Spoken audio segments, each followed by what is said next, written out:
Hey everyone, Effie here. Today I'll be making this card in celebration of Memorial Day. I'll be stamping our Eagle set, which is a 4x6 layering stamp set, which comes with this layering guide. I'm going to start off by die cutting the Eagle shape first onto some cardstock, and then I'm going to put the negative and positive piece inside my MISTI so that I can do some stamping. I'm going to stamp the body of the eagle first using our Cocoa Collection layering inks. I'll be using our Warm Hazelnut, Found Topaz, and Aspen Cocoa dye inks. And this eagle is very easy to line up. All you need to do is just line up the outer edges of the wings. As you position each layer stamp over the die cut, just tilt your head to the side to make sure that the edges are lining up with the stamped images. So it's very easy to line up. So after I stamp the body, I'm going to stamp the head and the tail in our crystal pewter dye ink.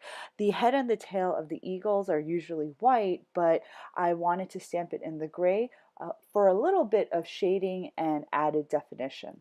The second layer of the tail will be stamped in our Smoky Quartz dye ink. Then I'm going to go ahead and stamp the beak in our amber citrine and peach blossom dye ink, and then the details of the head will be stamped in our noir dye ink. The eagle's feet will be stamped in our amber citrine and warm hazelnut dye ink, and finally the talons will be stamped in our noir dye ink. Next, I created a watercolored background which my eagle will rest upon. I just added red and blue watercolor paint onto some watercolor paper. Before I added any paint, I spritzed the entire panel with some clean water, and then I added the pigment. Then I dried my watercolor panel with a heat tool. Then I took the second largest die from our double stitch rectangles large die collection, and I die cut the watercolored panel. Then I took the largest die from our smaller rectangle double stitch die collection, and I die cut that die onto some black cardstock. You can save the outer border for a later project, which is what I'm going to do. So I just set it aside. Then I took the largest die from our double stitch rectangles large die collection, and I die cut that die onto a piece of red A2 cardstock. This is going to be my outer panel.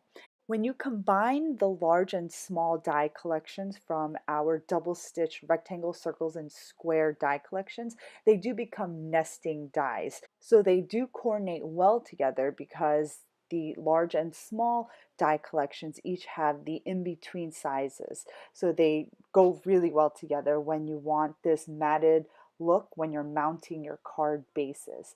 So once I adhered all my panels together, I mounted my eagle using some dimensional foam tape, and then I stamped my sentiment using some noir dye ink. Then I adhered my card panel onto an A2 side folding card base. And this completes my card for today.